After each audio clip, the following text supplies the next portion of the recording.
Então, depois de discutir a lei de Coulomb aplicada a pares de cargas elétricas, tá? Foi o que a gente fez até agora, o exemplo que a gente fez anteriormente de aplicação da lei de Coulomb, a gente tem que discutir o que acontece quando você tem mais de uma carga, tá? Exercendo forças entre si.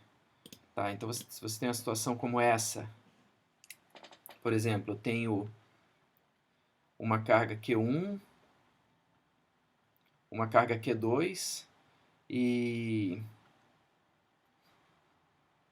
Vamos botar mais uma carga. Uma carga Q3 e eu tenho uma carga que eu vou chamar aqui de Q0. Tá? Como ficaria a força elétrica que essas três cargas, Q1, Q2 e Q3, exerceriam sobre a Q0? Tá? Aqui vale a pena fazer uma distinção que é válida para toda a discussão de eletrostática, que é entre fontes e carga de prova. Tá? Isso vai ficar mais claro daqui a pouco quando a gente discutir campo elétrico, mas essas três cargas a gente chamaria elas de fontes. E essa aqui a gente chamaria de carga de prova.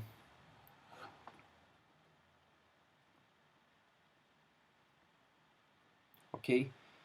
Então, forças exercidas por pares de cargas, a gente já viu como é que fica. A carga Q1 vai exercer uma força sobre a carga Q0, digamos que elas sejam todas positivas. Tá? Q1, Q2, Q3 e Q0 são maiores do que zero, são positivas. Então, as forças vão ser sempre repulsivas. Então, de Q1 para Q0, a gente pega lá a linha que liga uma a outra, você vai ter uma força nessa direção e nesse sentido. Tá? Seguindo a nossa anotação, eu vou ter aqui o vetor F 0,1. Tá certo, não esquecer nunca indicar que é um vetor. A força de Q2 sobre Q0, a força seria também sobre a linha, né, sempre sobre o segmento que liga as duas, eu teria um vetor agora assim, sobre esse segmento. Seria força 0 em 0 devido a 2. E 3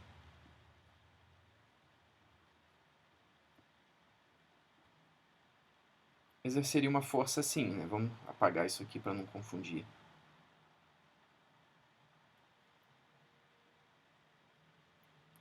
Tá? Essa seria a força em 0 devido a 3. Tá? E o princípio da superposição nos diz basicamente que a força que essas três cargas geram sobre Q0 é simplesmente a soma vetorial. Tá? A força sobre a carga 0 seria igual a F01 mais F02 mais F03. Prestando atenção que isso é uma soma vetorial.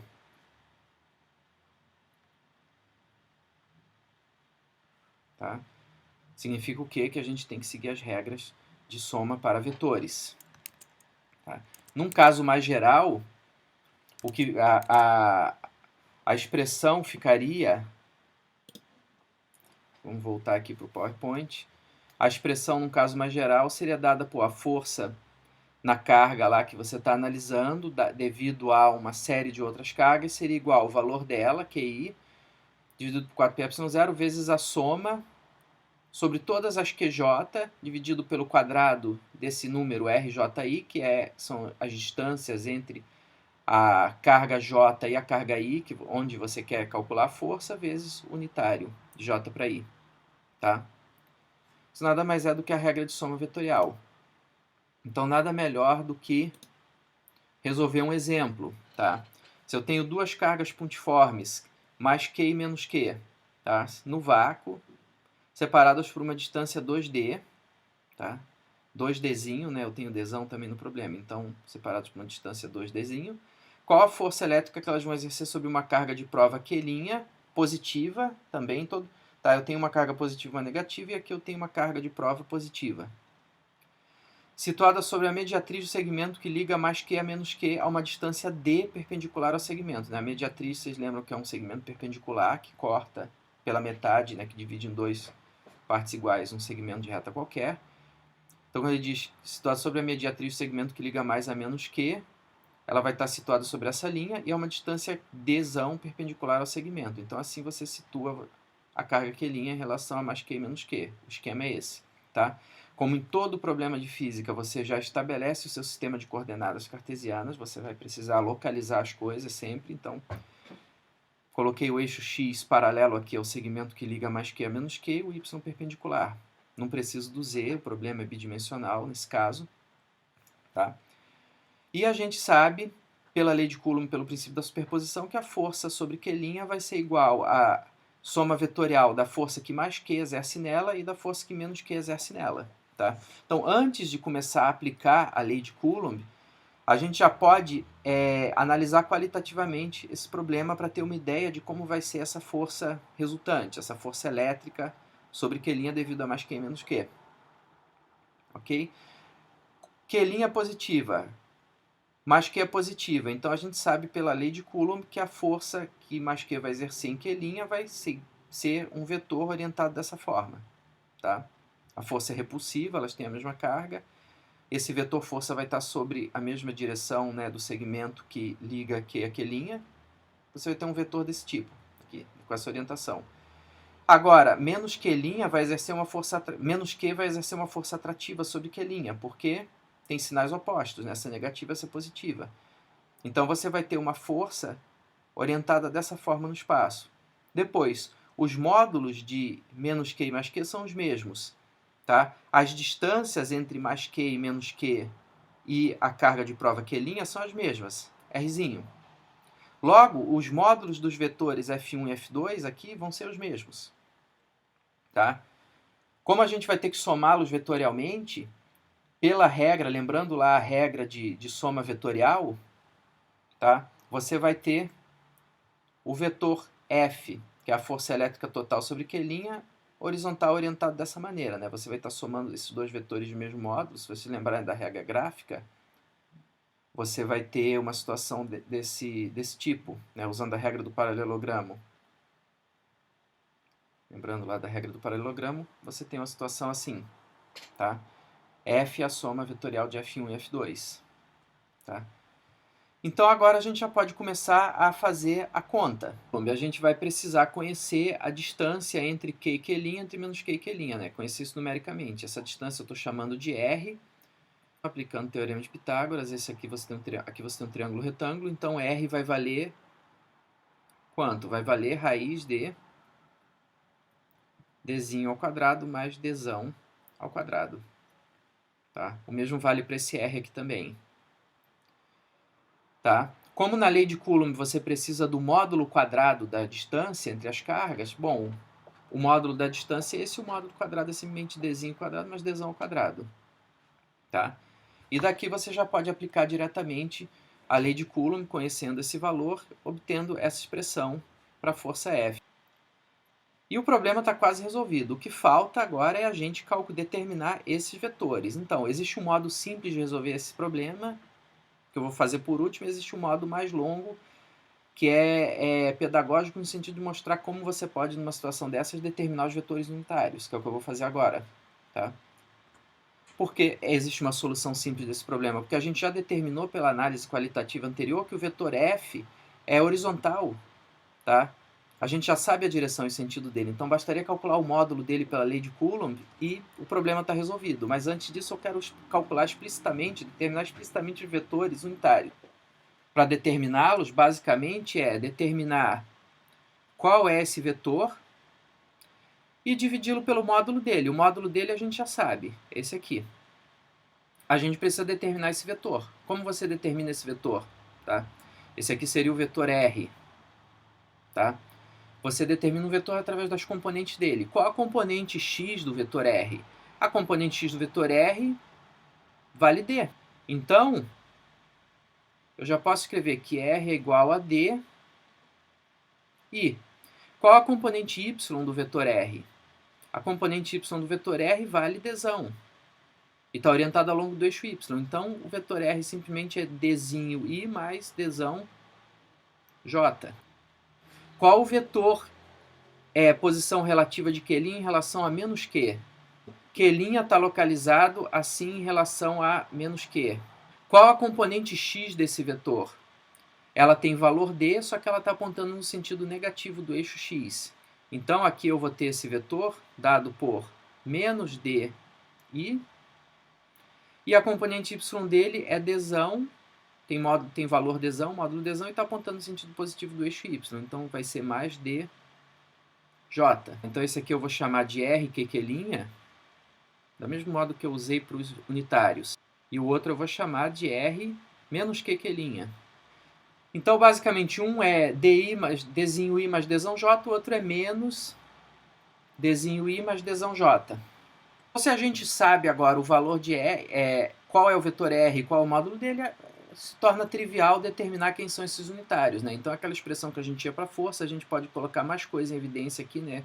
Esse q sobre dzinho quadrado mais dzão ao quadrado pode sair dos parênteses. Basicamente, o que sobra entre parênteses é uma diferença entre vetores unitários. Esses vetores unitários a gente acabou de ver como calcula, e a gente coloca isso aqui dentro dos parênteses. Você vai ter, no final das contas, uma expressão que vai envolver di mais dzão j mais dzinho i, né, porque eu tenho o menos aqui da operação e o menos do dzinho i. Então, mais dzinho i menos dzão j, porque eu tenho o menos aqui da operação e o mais do dzão j. Esses aqui se cancelam e eu vou ter, como resultado, 2 dzinho i. E, basicamente, a gente tem o nosso resultado. Você vai ter a força igual a 2q' dzinho dividido por 4πε0, dzinho quadrado mais dzão quadrado elevado a 3 meios, porque vezes i, tá? A força está ao longo do eixo x. Por que elevado a 3 meios? Porque a gente tem dzinho quadrado mais dzão ao quadrado já fora dos parênteses, e aqui dentro dos parênteses a gente vai ter, né, o resultado dessa operação que a gente acabou de calcular, 2 dzinho i sobre raiz de dzinho ao quadrado mais dzão ao quadrado. Então, dzinho ao quadrado mais dzão ao quadrado vezes raiz de dzinho ao quadrado mais dzão ao quadrado vai dar dzinho ao quadrado mais dzão ao quadrado elevado a 3 meios. Ok?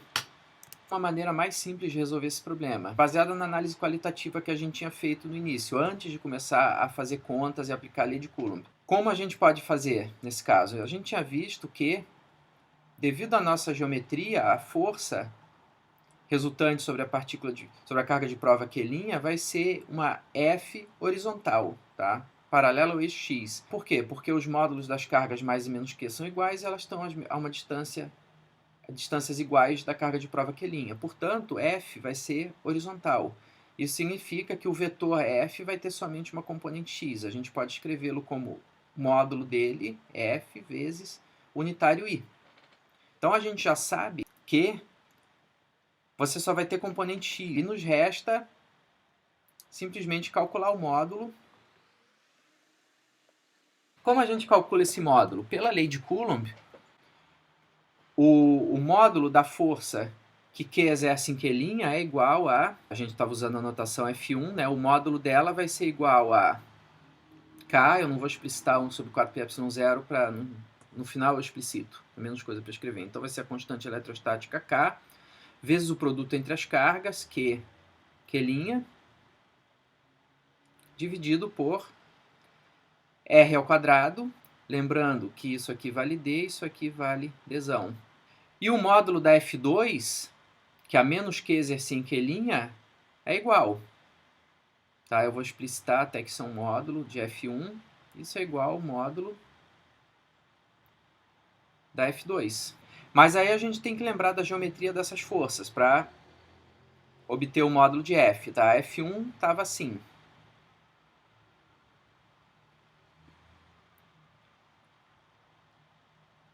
A F2 estava assim. Então, a gente precisa o quê para obter o módulo de F? A gente precisa fazer o quê? A gente precisa somar as componentes x de F1 e F2. Basicamente, você pode fazer uma decomposição em componentes ortogonais de F2. F2 vai ter uma componente F2y aqui para baixo e uma componente F2x para cá. Tá? A F1 aqui em cima vai ter uma componente y aqui F1y e a F2y. Não, e a F1x, desculpe. Paralela a F2x.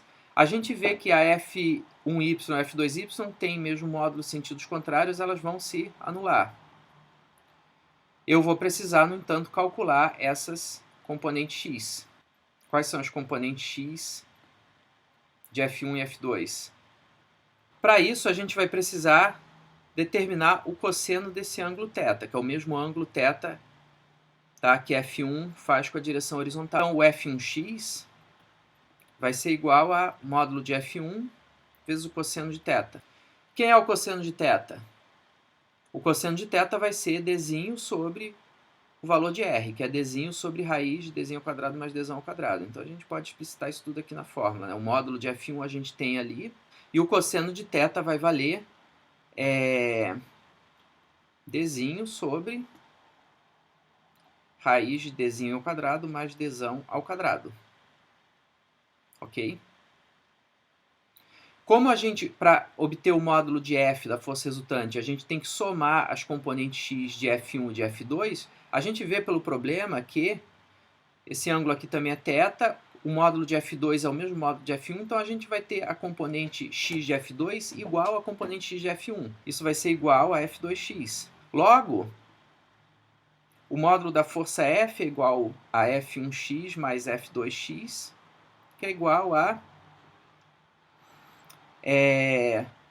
2K d sobre... Aqui você tem aquele produto, né, dzinho quadrado mais dzão ao quadrado vezes raiz de dzinho ao quadrado mais dzão ao quadrado, que vai ficar dzinho ao quadrado mais dzão ao quadrado elevado a 3 meios. Isso aqui você pode imaginar que é dzinho ao quadrado mais dzão ao quadrado elevado a 1. Isso aqui você pode imaginar que é dzinho ao quadrado mais dzão ao quadrado elevado a 1 meio. A soma dos expoentes vai dar esses 3 meios. O vetor f é isso aqui vezes unitário i. Por quê? Porque ela é horizontal. A gente já tinha determinado isso pela análise qualitativa do problema, inicialmente, pela geometria do problema. Então, f vai ficar igual simplesmente a... Agora eu vou explicitar a constante eletrostática K, né? Vai ficar 2 Qd sobre 4π ε0, 1 sobre dzinho ao quadrado mais dzão ao quadrado elevado a 3 meios i.